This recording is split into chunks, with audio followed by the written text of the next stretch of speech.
This is Michael Cohen, the former attorney of one Donald Trump. You know, I'm not a big Michael Cohen fan, but he's making the point that I've made that, you know, you start to add all these things up and it's looking as though this case is getting easier and easier to prove. In fact, in his words, he said a first-year law school student could do it. Let's watch. He does want to see accountability. There's no doubt about that. Do I believe, for example, that Tish James will be held accountable? Absolutely. I said it on your show last time. Do I think James Comey will be held accountable? Absolutely. You know, and I know everybody attacks Lindsay Halligan. Oh, she's a former beauty queen and she doesn't have prosecutorial experience. It doesn't matter. She has the power of government. You see, remember something. But she doesn't even seem to have the backing of career prosecutors who are still working alongside her. Is it not a little concerning to you that they don't want to appear with her, put their names next to this stuff? Not in the slightest. The documents will speak for themselves, and I'm certain that they have the documents that they need. I said it on a different show, in a different program, that I believe a first-year law student can actually take these cases to full trial and be successful. Just think about Tish James for a second. When you guys had asked me why I believe Tish James is next and why I believe she'll be held accountable. She's the chief law enforcement agent here in the state of New York. And what did she do? She went after Trump for what? For misstatements to a bank and banking fraud. Well, isn't that exactly what they're charging her now with? The same exact, not really. Not really. Isn't it exactly the same? Facts. I'm sorry? She had evidence. In fact, I mean, there's a whole case, right? Also, one for a reason. This is MSNBC, by the way. Well, and they will have a case against her once Lindsay Halligan brings it to a trial. That's the point I'm trying to make. Again, Republicans are screaming, yay, go Trump accountability. Democrats, of course, we're all screaming, oh, this is political retribution. This is a political revenge tour. I understand that. But this is exactly, she opened up a Pandora's box, if you think about it, about bringing cases against people for business fraud and for banking fraud. You know, she really did. She did open a Pandora's box. And, you know, the difference here is we're talking about a criminal case against one Letitia James versus a civil case that she was trying to bring against Donald Trump because her goal was to bankrupt him. Well, the burden of proof is a little bit higher in the criminal case. But again, if they can prove the intent, and when you look at sort of the past behavior, and I cite again the latest and greatest mortgage document that has come our way, courtesy of Daily Mail, first to report this second home rider, where she talks about it being a second home rather than, this is important, okay, this is an important distinction, rather than a primary home, rather than a business property. In other words, she had two homes in Virginia, one of which she filed, and she claims it was a clerical error. You know, her power of attorney just screwed up. That was the one where she said, it will be my primary residence. And then she's got another Virginia home that she says is her secondary residence. And it turns out neither one is either primary nor secondary, okay? They were both income properties, it appears. But you know what? Don't take my word for it. Daily Caller went to Virginia. Remember that, you guys? And they went and they knocked on the doors and... Hi there. I'm a reporter with the Daily Caller News Foundation. Goodbye, you're trespassing. I'm sorry. Trespassing. My kids are out here. I understand. We mean no trouble. We're just curious who the occupants of the home are, because there's it's not Letitia. Well, there are connections. There are connections to New York Attorney General Letitia James. You're trespassing. Are you related to Letitia James? Do you know her? You're trespassing. Go in the house. Do you know Letitia James? No? Okay. You're trespassing. No comment. Thank you, ma'am. Don't come up to my house no more. Thank you, ma'am. Thank you, ma'am. You have a good one. Be well. Be well. Car sound. Okay, so they go on and they go to the second house. The driveway. This looks like the one that was the primary home. No comment? Okay, who lives here? Who lives here, ma'am? No comment. Okay. Okay. So again, she's got two homes in the state of Virginia. One, which was said to be her primary home, she says is just a clerical error. So then the second one, she calls her secondary home. But yet in another set of documents refers to it as an income property. So which is it, Letitia? It appears that you may be guilty of bank fraud. And this is a criminal indictment carrying with it up to 30 years in prison. Now, some of you guys over the weekend were saying, do you really think she could get 30 years? And I'm going to be fully honest with you. No, I don't think she could get 30 years. I think that they would go easy on her. But I do agree actually with what Michael's saying in that they can get a conviction in this case. She'll appeal it, etc.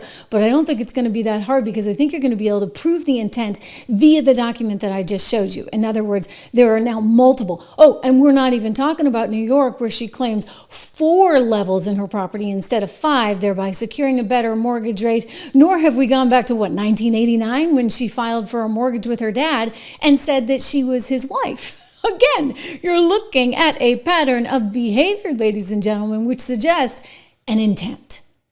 And so that's what they're going to have to prove. And they're going to call witnesses, etc. But I put something up on the screen that she had put back up on Twitter, or she did put originally on Twitter back in February of 2024 when she was so proud of getting that, $500 million penalty against the now president of the United States, who was then running. And she said, quote, when powerful people cheat to get better loans, it comes at the expense of hardworking people. Everyday Americans cannot lie to a bank and get a mortgage. And if they did, our government would throw the book at them. There simply cannot be different rules for different people. Oh, except for you, Letitia James. Apparently you get to do whatever the H-E-double-L you please because you are one Letitia James who gets to, appear in the parades in New York as the Attorney General as an honored guest over Labor Day. But by the way, nobody was excited to see her. She's dancing alongside the porta potties, which I find quite fitting. In more ways than one, because this lady is full of you know what.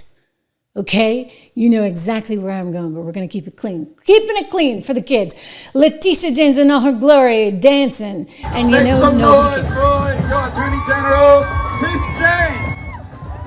Woohoo! No. No one cares. Miss James, Tish James, I think they're saying. Ed Martin calling for her resignation. He's the guy who's overseeing basically a look-see into what exactly the DOJ was doing. He's been calling for this ever since it came out. She had some funny business going on. He even went and visited her brownstone. Remember, kind of looking like Columbo there? And said, well, I'm just looking. And some woman in the neighborhood was going crazy. What are you doing here? Is this a kind of intimidation? I don't know. What do you think? Head of the DOJ anti-weaponization group calling on the New York Attorney General to step down. And now you've got her own party that's saying, whoa, because the polling's not good. And, Ma'am Donnie, that's who she's identifying with, and that's who she's stumping with today. So none of this is actually really good for the Democrat Party. Letitia James charged with bank fraud, making false statements to financial institutions, and faces up to 30 years in federal prison. So again, wouldn't you think it would be sort of logical that she would step down given the distractions that she's got going on? Oh, she's just going to leave that to Abby, right? Abby Lowell, the high-priced attorney that Hunter Biden used too, that taxpayers are paying something to. I think they got about $1 million for Abby Lowell out of the state of New York until somebody put their foot down and said she's not going to get access to the additional $10 million in taxpayer funds because this is her own personal screw-up. This is her own personal mess. Ed Martin writing, this is in August, her resignation from office would give the people of New York and America more peace than proceeding. I would take this as an act of good faith. In other words, an act of good faith. If you step down, that would be a logical thing to do under the circumstances, considering, for example, even what they did in the state of Wisconsin, right? Where that woman, remember the woman who was giving a backdoor exit to the guy who was accused of some pretty heinous stuff and treating his spouse or girlfriend pretty badly, right? And what did she do? She gave him the backdoor way out. It is really pretty insane that she would stay on. And bad for the Democrat Party. Really, really bad for the Democrat Party, which is already struggling, let's face it. So Abby Lowell is how dare you? Quote, despite the lack of evidence or law, you will take whatever actions you have been directed to take to make good on President Trump and Attorney General Bondi's call for revenge for that reason alone. So they're saying this is revenge and revenge only. Just 4 days into your role, no search for facts or questions of law. Instead, you twice called for Ms. James to resign. DOJ has firm policies against using investigations and against using prosecutorial power for achieving political ends. Woo! I'm sorry. Who are you talking about there? What about Biden's DOJ? What about what Letitia James did? How about the fact that she hadn't seen anything, not one bit of paperwork, but she was out on the campaign trail saying she was going to get Trump every single day. That was her promise. That was her motive. That was her entire reason for being. And now you're going to turn around and act all high and mighty and say, oh, well, you know, you guys can't do this? I mean, I'm sorry, but I'll go back to what Michael said, you know, look, she's the one that opened Pandora's box, just like, for example, you guys opening Pandora's box by doing what? Declaring that Donald Trump couldn't possibly be the president because he was just installed by the Russians. Obama had the intelligence. The entire CIA, the entire State Department, everybody knew that that was a bunch of nonsense. That the Russians, well, they may have interfered on the edges with a few Facebook accounts. We know that drill, right? They were putting information both sides, because they didn't care who won. They just wanted us to be divided. And what did Biden do? What did Obama do? They took that and ran with it. And so who needed Vladimir Putin dividing us when you had Obama calling in a meeting for, Susan Rice and all the bigwigs there? I think Ben Rhodes was in that one too. We're going to get to Ben Rhodes because he has a few things to say. He refuses to give Donald Trump the credit he deserves, of course, on this Gaza peace deal. Special person that he is. I think they all are furious that Iran is not somehow more involved. That's Iran's fault, okay? The world's moving on without Iran. The Middle East is going to have peace without Iran. Anyway, all these people got pulled in right before they left the White House, and they got instructions to basically take the ball and run with it and to say that, Vladimir Putin put all this into place. They used opposition research, courtesy of Hillary Clinton's campaign. I mean, it's wild. And now they're like, oh, how dare you? How dare you go back at us? Well, you better believe Donald Trump's going back at them and then some, because you know what? You can't actually live in a world, politically speaking, where it's tit for tat nonstop. He tried to play nice guy. He tried to move on and just work on the economy and do this, that, and the other. And instead, you guys went after him. Comey went after him. The Democrats went after him. And when that wasn't enough with Russia, they turned J6 into something that really, frankly, it wasn't. And I'm not condoning it, don't get me wrong, but I am telling you this. We did not need Alexandra Pelosi's footage being played in a loop on CNN as though it was theirs, or on a loop on ABC as though it was theirs, with all the stagecraft that went into that. I mean, that was one big television primetime special, okay? So they took a narrative and they twisted it and they ran with it. Why? Oh, so they could do a few other things. And I'll tell you, Marsha Blackburn is not happy about it. Ron Johnson's not happy about it. Lindsey Graham's not happy about it.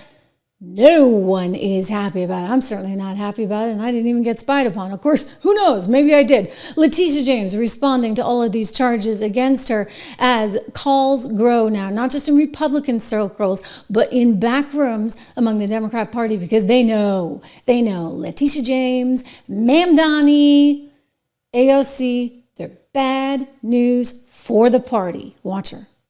This is nothing more than a continuation of the president's desperate weaponization of our justice system. He is forcing federal law enforcement agencies to do his bidding, all because I did my job as the New York State Attorney General. You're right. These charges are baseless, and the president's own public statements make clear that his only goal is political retribution at any cost. I seem to recall a Letitia James that was quite litigious, right? And she went after him with everything she possibly had. And she had a judge that was all too willing and able and ready to cooperate, which led us to, what? Her trying to take over Trump Tower? Believe me, she wanted to. She was desperate to. 4 days after a judge ordered Donald Trump to pay $355 million for a decade of fraud, New York Attorney General Letitia James says she's prepared to do everything she can to make sure the former president pays his fine, including, she told us, seizing the buildings that bear his name. If he does not have funds to pay off the judgment, then we will seek, judgment enforcement mechanisms in court, and we will ask the judge to seize his assets. Oh, now I wonder who's going to seize yours. I mean, you got those two properties there in Virginia. We're talking about the Brooklyn brownstone. Oh, it's not quite Trump Tower, but hey, maybe it's something. She doesn't have the money, you guys. She doesn't have the money to pay for her high-priced attorney. So her high-priced attorney has now gone to the legal aid fund, hat in hand. And of course, I'm sure there's some billionaires willing, ready, and able to line up and give her more money to fight this. But again, don't forget the damage that she's doing to her party. She's coming undone, shall we say. I'll be interested to see what she says at Comrade Mamdani's rally in New York today. But meanwhile, just a couple months ago, as all of this started to come forward, believe me, she was unhinged. She was so unhinged that she was misquoting scripture. And forgive me for not mentioning this before, because we have played this sound and you guys are very astute. And you know this verse, and you know what she was saying, and you know she got it wrong. And it's actually kind of funny because this woman is so, dare I say, pathetic in so many ways. And now she's quoting scripture, and she's not all that religious anyway, but she's quoting the scripture wrong. And she's basically, as someone in the comments said, cursing herself, so to speak. Anyway, here she is in all her glory. I don't know about you. It's that stone of hope that inspires me each and every day. And listen, faith and fear can never share the same space.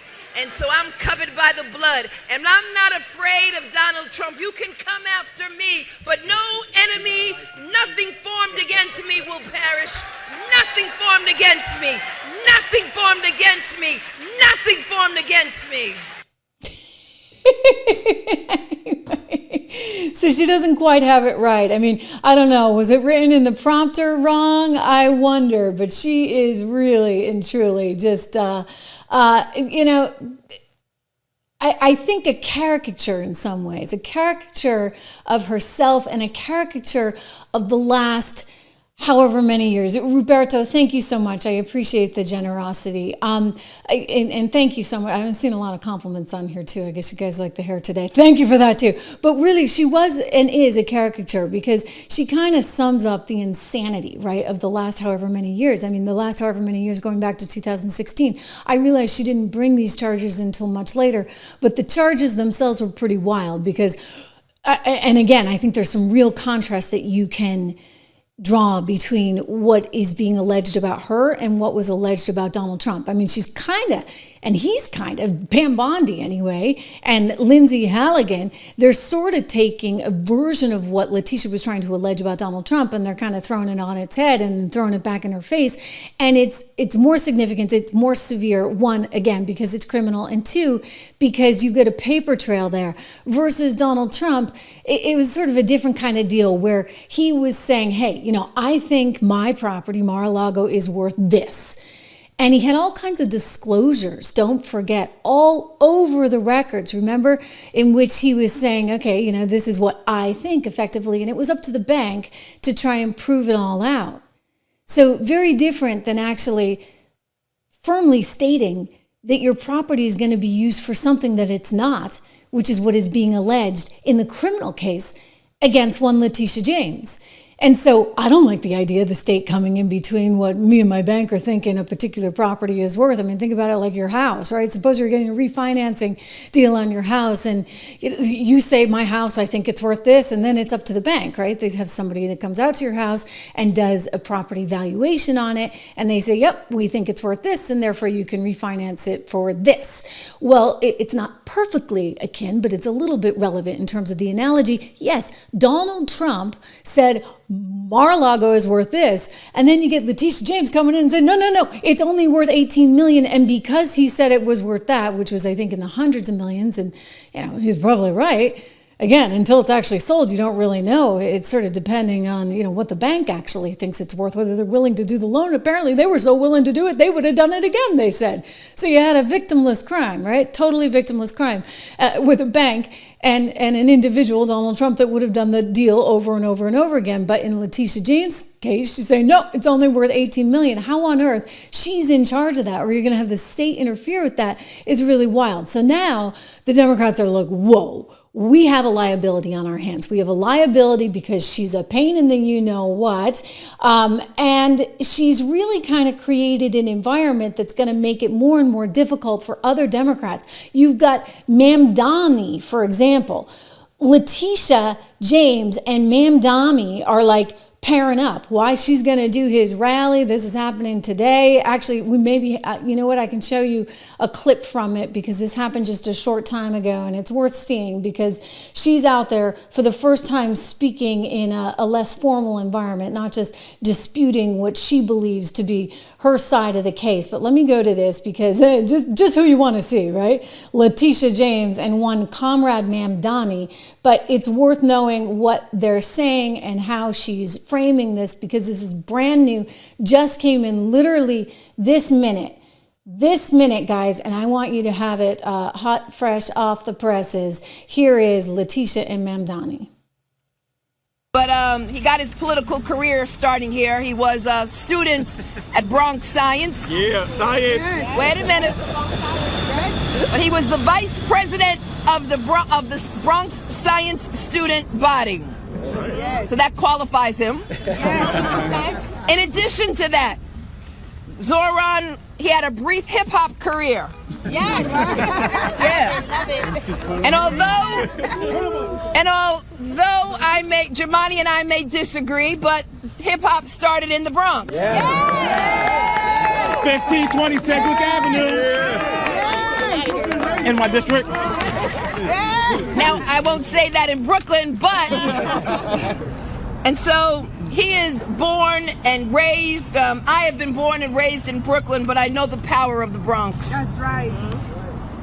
And I know that all of us need to be standing in purpose today and in support of my good friend. The communist, who, by the way, was not born in the Bronx. Just to be super duper clear, he wasn't. And in fact, I believe he only became a U.S. citizen, some 7 years ago. So she's lying again. She claimed he was born and raised in the Bronx. She didn't want to get into the false paperwork on the mortgages, the alleged mortgage fraud that she has now been criminally indicted for, it seems. But again, this may just still be coming in because a lot of this is happening in real time. I'll tell you, Letitia James is certainly up against it. Again, going back to some of those polls, it was already reported in City Journal about a month ago that she was struggling because if you look at the Siena College poll, the Siena New York Times, Siena College research poll, what you saw was that she was underwater. She was holding up a little bit better at the time compared to Kathy Hochul, but she was doing worse than Schumer, and she was definitely facing challenges, especially once you go outside New York City. And by the way, New York City increasingly is looking like it could become more and more Trump territory. Listen, you get Comrade Mamdani in there and people will be begging for Trump to be there. Seriously, because it's going to be an economic disaster. I'm looking at the tape coming out of Memphis and I'm going to show you shortly. And wow, people are just thrilled because they're like, for the first time, our kids can go out in the yard and play. We can walk to the store. We're not worried. The crime rate, right, has been awful in Memphis. By the way, that is a Republican state. So don't tell me that he's only going after blue states. Thank you very much. Anyway, this is the City Journal reporting that she's been underwater. She's not doing very well, especially for somebody who's an AG. She should have been doing a little bit better. As I just showed you, she's out there stomping for the Comrade Mamdani. And I'll tell you, she's not winning a lot of friends. Heck, you had Anderson Cooper the other night saying, it's really not a great look. The fact that she was out there as rabidly as she was when she hadn't seen any of the documentation. After all, she was campaigning on going after Donald Trump, and now she's mad that he's going after her. I mean, those in glass houses should not throw stones, right? And Lindsey Graham said, hey, you guys got this one coming. Here's some new tape from him on NBC over the weekend. Interesting to watch because if you listen to the reporter there on NBC, she's supposed to try and be a little less biased, now that they're severing the cord with MSNBC, but she keeps saying, what about Trump? What about Trump? What about Trump? What about Trump? Well, maybe it is payback. Maybe you need mutual self-assured destruction in order to make sure that this kind of stuff doesn't keep happening over and over and over again. Watch Senator Graham. Do you think that crosses a line between the Justice Department being independent from the executive branch? I think our Justice Department in the hands of Biden crossed every line there is to cross. I think within 3 days of announcing he was going to run for president in 2024, he did that in 2022. But what about Trump? He had but 91 Senator, what about indictments. Trump? What about? Yeah, Now, I think the grand jury is going to take care of this, but you didn't care any about this. You didn't care that Letitia James made up charges that no one's ever faced. But Senator Alvin Biden Bragg never made up publicly charges called no one for ever Trump faced. to be indicted. He had 90. Biden regretted that they didn't do it before the election. Jack Smith surveilled my phone records and 8 other senators. Jack Smith introduced his brief against Trump October the 24th before the 2024 election, violating every protocol just to politicize the election. So this may bother you that people are being held accountable. It doesn't bother me one damn bit. Boom! Okay. Accountability does actually matter right now. As I said, mutual assured destruction. We've got to stop this because it can't happen to anybody else again. And you got to know where the lay of the land is, right? You guys try this? Oh, we can do that too. So maybe the answer is you just don't do it to begin with. And one of the interesting things is that Biden kind of kept it under wraps. He didn't necessarily shout it from the mountaintops that he was going to do this. Where's Donald Trump? By the way, he talks and he talks and he talks, and any reporter asks him a question and he answers it actually quite truthfully. And so they say, hey, what do you think about Letitia James? And he says, well, it doesn't look good for her. I think she probably committed mortgage fraud. I think Adam Schiff might have committed mortgage fraud too. Doesn't look good for them. I mean, I don't have anything to do with it, but it doesn't look good for them. Biden hid under a rock. Nobody actually ever talked to him, so you couldn't ask him any questions. And so you didn't get quite the level of transparency that you're getting. You're getting lots of transparency, so you know exactly where Donald Trump is going next. Bolton, I'm looking at you.